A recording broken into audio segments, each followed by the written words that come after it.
This is going even better than we expected.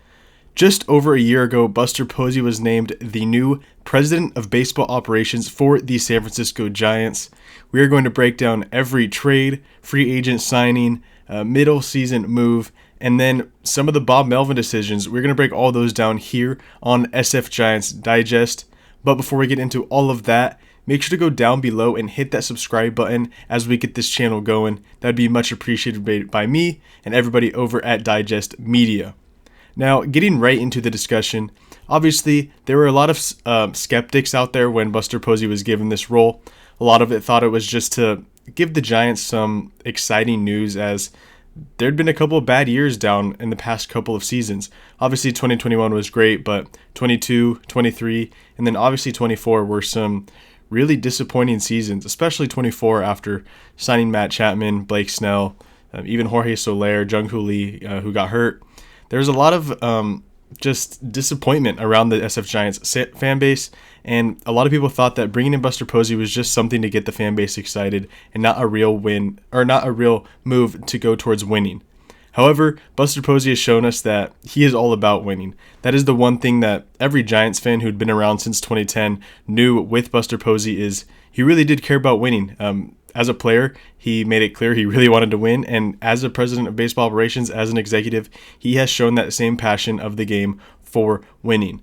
So obviously, he was made president of baseball operations on September 30th of 2024, I believe it was, and then the San Francisco Giants announced it on October 1st, and after he was announced, he had to get to work because obviously the playoffs were going on and the Giants were not in it, but right away, he was going to be thrown into his first free agency as president of baseball operations, and he really started his tenure as an executive with a big swing, you could say. Here we get from Jeff Passan, breaking shortstop Willy Adames and the San Francisco Giants are in agreement on a 7-year, $182 million contract, the largest deal in franchise history, sources tell ESPN. Adames, 29, had a career-best 32 home runs and 112 RBIs in 2024. This deal is pending a physical. Now, it's hard to say that Buster Posey did a bad job with this deal, obviously. I'm pretty sure every front office executive with a little bit of money and a team that needed a shortstop would have signed Willy Adames after the 2024 he had. Like it says here, career-high home runs, 112 RBIs, which is really impressive numbers from a premium position at shortstop, obviously. And not to mention the clubhouse guy that Willy Adames is, the personality he has on the ball field. This seemed like a perfect fit for Buster Posey for the San Francisco Giants. And like I said, he started his tenure with a splash. Here we see what Willy Adames did in his first year as a Giant. The big one you see on the left-hand side, towards that side, is the home runs with a big 30 in there. As we mentioned on this channel a couple weeks ago, Willy Adames was the first San Francisco Giant to hit 30 home runs since Barry Bonds in 2004. So it had been a while, 21 years, over 2 decades, and every team since then has had it happen at least 5 times. So at least 5 individual seasons for every team, except the San Francisco Giants, who haven't had a single one. Willy Adames breaks that curse, and obviously the first half of Willy Adames was one to forget, really up until June 9th-ish was when he really turned it around, and obviously since June 10th up until the end of the season, he hit 25 home runs to secure that 30 home run season.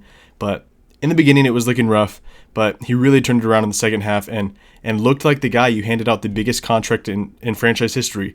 And the previous holder of that record was the guy that handed it out, Buster Posey. So Buster Posey really started out his tenure with a splash, and as of now, it looks like a really, really good signing, one that'll help the Giants go further into contention throughout the next couple years. A few more moves will need to be made, but a really good step in the right direction for Buster Posey to start his tenure as president of baseball operations. Now, the next one, another free agent signing, and really the only other one outside of Willy Adames, was right-hander Justin Verlander. Here you see Jeff Passan again. Justin Verlander and the San Francisco Giants are in agreement on a 1-year contract pending physical, sources tell ESPN.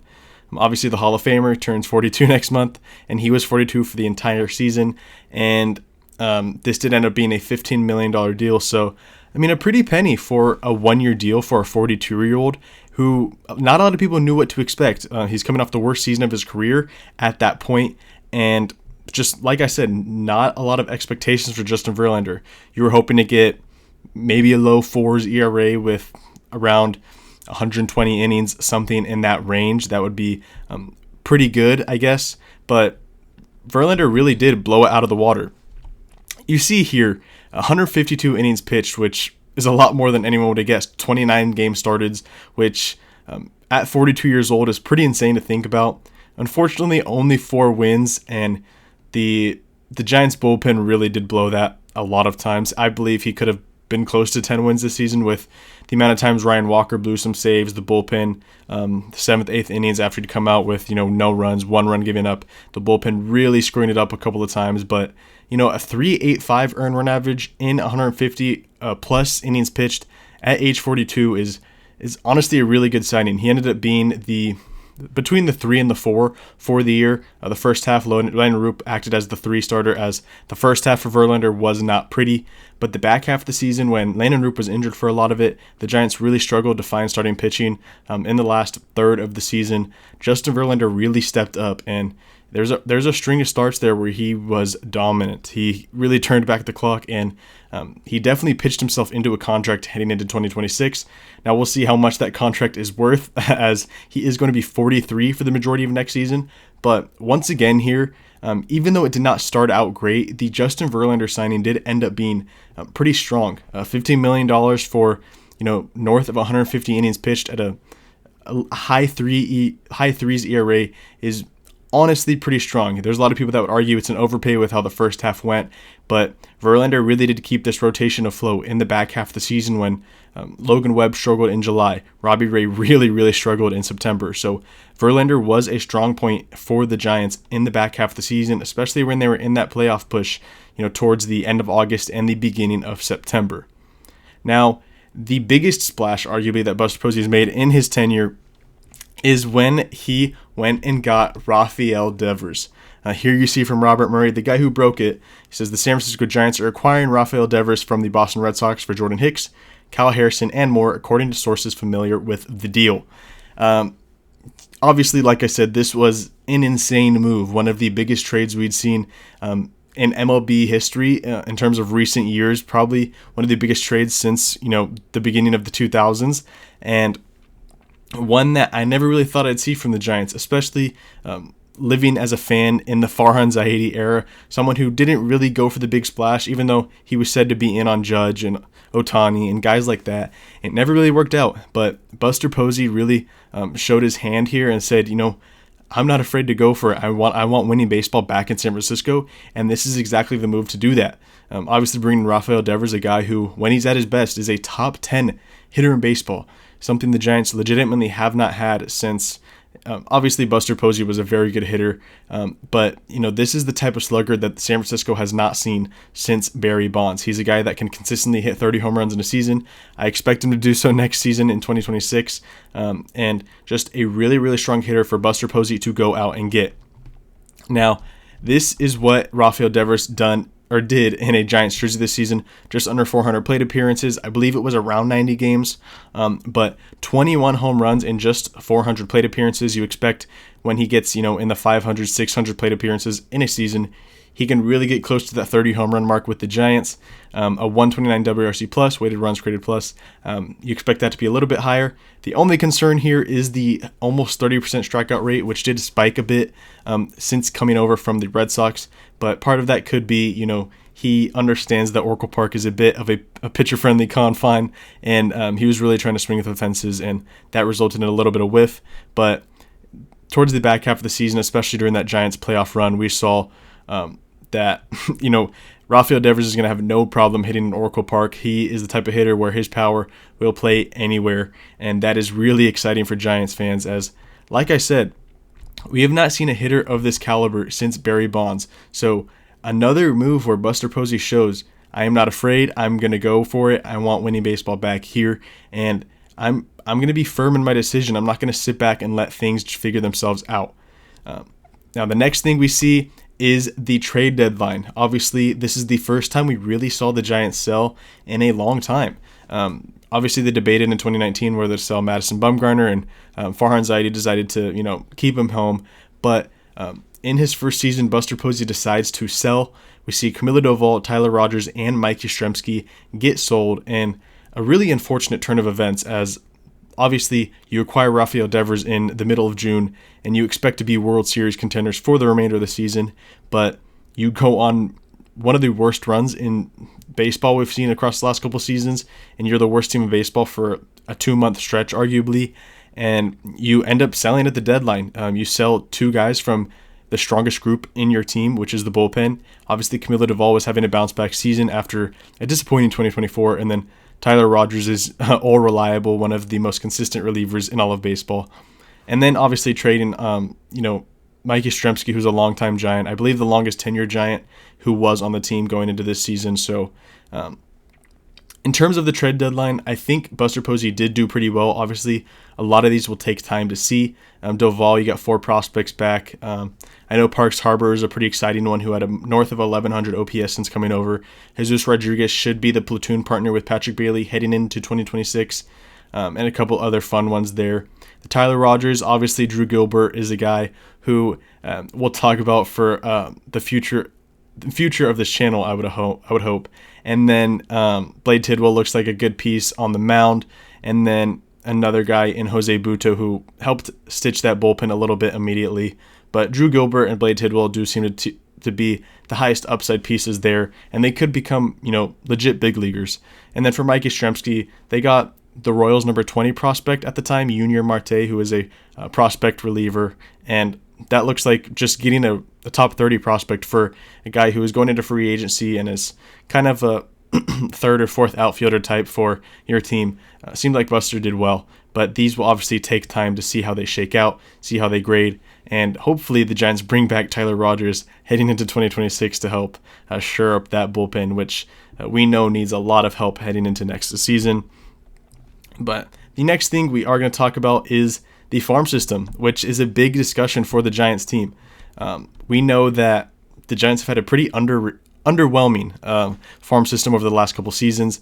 You see here in the 2025 preseason, the farm system was ranked 28th in baseball, which is obviously not good. One of the worst in baseball, just really not exciting, to be honest. Not a lot of high upside pieces, but in Buster Posey's first year, he's shown possibly the ability to develop. He hired Randy Wynn as, I'm not sure the exact term, but he's the head of development for the organization. So there's a lot of young guys in the organization that have kind of broken out this season. Here, this is ESPN, but the only top 100 prospect listed is Bryce Eldred, but that is a bit outdated from this. This is from the midseason, but Josué Gonzalez is a top 100 prospect by most outlets now. Bo Davidson is getting some top 100 love, so the farm system has really improved, and obviously these are a lot of guys that Farhan brought in, these prospects, but I don't think it's a coincidence that since Posey's been in, since Randy Wynn was hired, that the system has seen a jolt, seen a lot of climbs. Here it says the most improved system since our March rankings, up 10 spots. The Giants are loaded with young talent and poised to continue to climb. Eldridge is raking in AAA at age 20. Shortstops Josué Gonzalez and Johnny Level, and right-handers Argenis Kayama, Kena Martinez, Albert LaRoche. Outfielders becoming a strength system led by Bo Davidson and Dakota Jordan. Jordan's another high upside piece, little high risk, high reward, but a lot of guys that seem to be clumping together in the lower minors, similar to how Posey, Bumgarner, Kane, Crawford, Belt, how those guys came up all around the same time. Seems like Posey wants to try the same thing and get these guys acclimated together in the lower minors so they can develop on the same path and come up at the same time to hopefully bring a couple World Series to the San Francisco Giants. Now, lastly, we are going to talk about one of Posey's mistakes, but also it could be one of his best decisions, and that is the whole Bob Melvin situation. Obviously, Bob Melvin was just let go as the San Francisco Giants manager, something that a lot of fans expected with how the last 2 or 3 months went of the 2025 season. But the one thing that Posey, I guess you would say, messed up is he did pick up Bob Melvin's option at the beginning of July, which at the time didn't seem that bad, but a lot of fans weren't in love with the decision.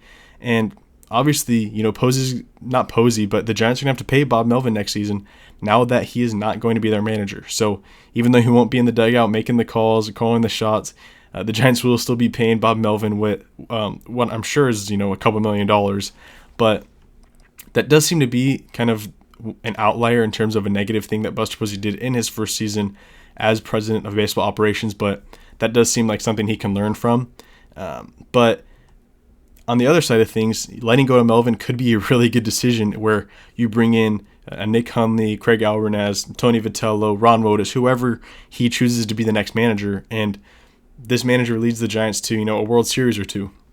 And then in that sense of things, you're not even worried about the couple $1 million you paid Bob Melvin in 2026, even though he was not your manager. So that is one where, like the trade deadline, it'll be a couple years down the road where we see what really happens there, if it was a big mistake or what happens there. But that is something that we should keep an eye on to see. This was Posey in his first year. Maybe he hadn't learned some of the things. Maybe he shouldn't have picked up that option so early. But overall, I know Robert Murray on one of his podcasts recently, talking about the manager opening, said that Buster Posey already is seen as a good executive, someone who wants to win, and someone who's going to have the back end of the front office to go out and get these pieces, spend the money to win, and to try and compete in the National League West, in the National League overall, and hopefully contend for World Series over the next couple of seasons. Posey was a big part in extending Matt Chapman, something we didn't even talk about before he was named president of baseball operations. Obviously brought in Willy Adames, brought in Justin Verlander, who could be brought back in this season. Traded for Rafael Devers, which was a huge splash. All of those ended up being pretty positive moves. The trade deadline, Posey finally committed to selling, which I personally saw as a positive with the way the Giants were playing. The one negative, obviously, we just talked about was Bob Melvin, but this next decision of who he picks as his manager could be the biggest decision of Posey's career as an executive. Obviously, it's just getting started, and he has said he wants to do this for a long time. But in my personal opinion, I would say that Buster Posey has shown the ability to be an effective executive, a positive executive, and a good one in just his first year at the head of the San Francisco Giants. Obviously, it's early, and he has a lot more to show. This free agency will be really interesting to see in what direction he goes in terms of spending, where he wants to improve the Giants. But I would say in his first season, Buster Posey has been electric as the president of baseball operations for the San Francisco Giants. That is going to do it for this video. Make sure to go down and subscribe to SF Giants Digest. Thanks for watching.